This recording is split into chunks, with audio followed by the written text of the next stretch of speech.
Okay, Assalamualaikum warahmatullahi wabarakatuh. Today I will talk about the menstrual cycles.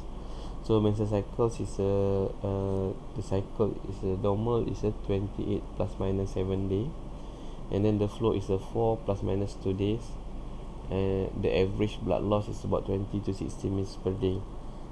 About the menstrual cycle, when we talk about menstrual cycles, you must understand the HPOSs, the important hormone that regulate the menstrual cycles, and the endometrial and ovarian phase. Okay, so about the HPOSs, the important organ is the hypothalamus, which secrete the GnRH, and then the secretion of GnRH will transfer into the anterior pituitary gland.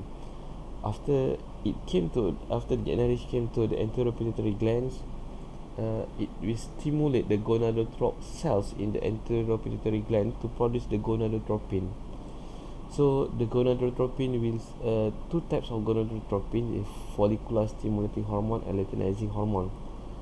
So after that, the FSH and LH will go to the ovarian, to the portal system in the pituitary gland. FSH will attach to the FSH receptor at the granulosa cells, and then LH will attach to the LH receptor at the TECA cells.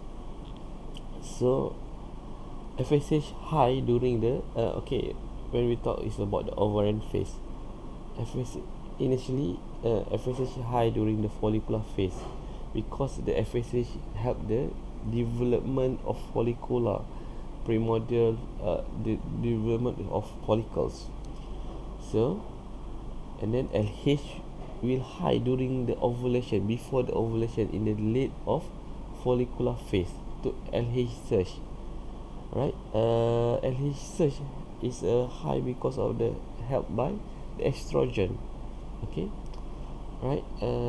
After the ovulation, so the LH and FSH is will reduce sudden blood sugar, because it inhibit by the progesterone. Okay, during the follicular phase, the estrogen level is increasing more than the progesterone.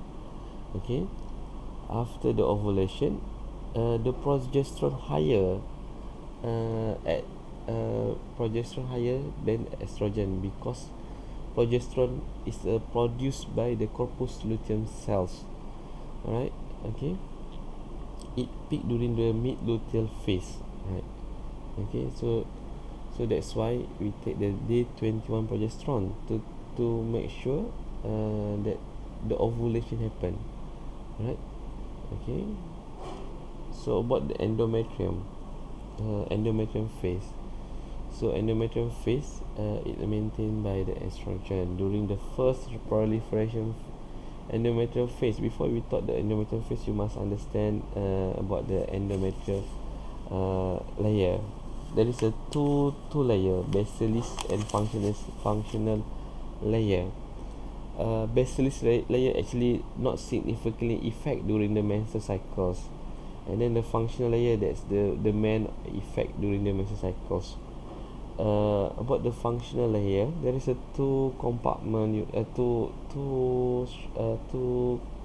must understand, is a stratum compactum and stratum spongiosum, which means stratum spongiosum is the outer part, the most.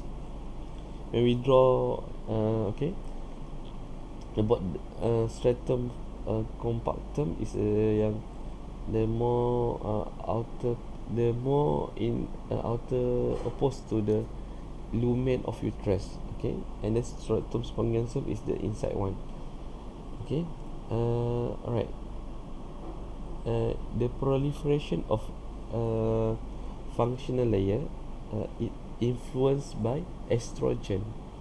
Okay, that's why during the proliferation phase, estrogen level high.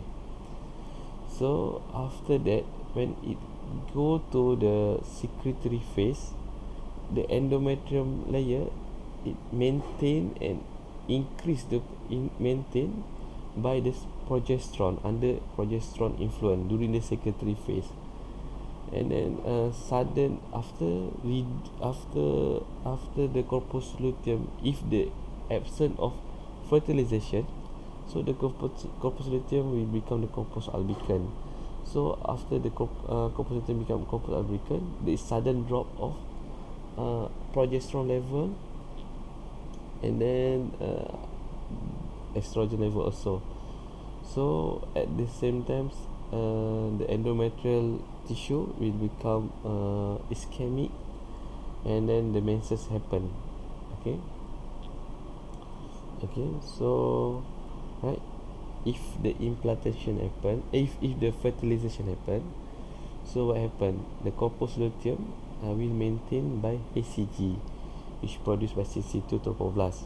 So when the HCG main HCG is a HCG, the function is a prevent apoptosis of corpus luteum, and then the corpus luteum will maintain to produce the progesterone, and then progesterone will maintain the endometrial tissue.